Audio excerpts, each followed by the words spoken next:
Hi అండి, welcome to my channel. ఈరోజు నేను అరిసెలు తయారు చేస్తున్నానండి. సంక్రాంతి పండగకి అరిసెలు తయారు చేశాను, కానీ పిండి నానిపే వరకే చూపించాను, అరిసెలు చేయడం మాత్రం చూపెట్టలేదు. అందుకని నేను మళ్ళీ నాకు కామెంట్ చేశారండి రవికుమార్ గారు. రవికుమార్ గారి కోసమని నేను ఈరోజు వీడియో చేస్తున్నాను. అయితే ముందుగా ఒక గ్లాసు బియ్యం తీసుకొని ఒక 24 గంటలు నానబెట్టుకున్న తర్వాత నేను పిండి ఇంట్లోనే మిక్సీ పట్టుకున్నాను. ఒక హాఫ్ గ్లాసు చక్కెర తీసుకొని మిక్సీ పట్టుకొని కలుపుకోవాలండి. ఎక్కువ అంటే తీపి ఎక్కువ తినేది ఉంటే కొద్దిగా అంత షుగర్ ఎక్కువ కలుపుకోండి, లేదు తక్కువ అని అంటే ఇంకా కొద్దిగా తక్కువ కలుపుకోండి.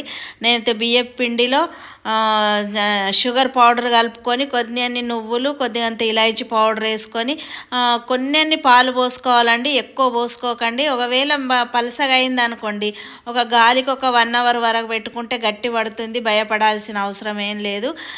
నాకైతే కొన్ని పాలు ఎక్కువైనాయి, కొద్దిగా అంత మెత్తగా అయింది, కానీ పర్వాలేదండి, మంచిగా చాలా మెత్తగా సున్నితంగా వచ్చాయండి అరిసెలు. అయితే చాలా సూపర్గా వచ్చినాయి. నేనైతే పైనుండి గసగసాలు చల్లుకున్నానండి. రవికుమార్ గారు, మా వీడియో మీకు చేరుకుంటుంది అనుకుంటాను, మా వీడియో మీకు నచ్చుతుంది అనుకుంటాను. నచ్చితే లైక్, షేర్ చేయండి, సబ్స్క్రైబ్ చేసుకోండి, బెల్ ఐకాన్ నొక్కండి.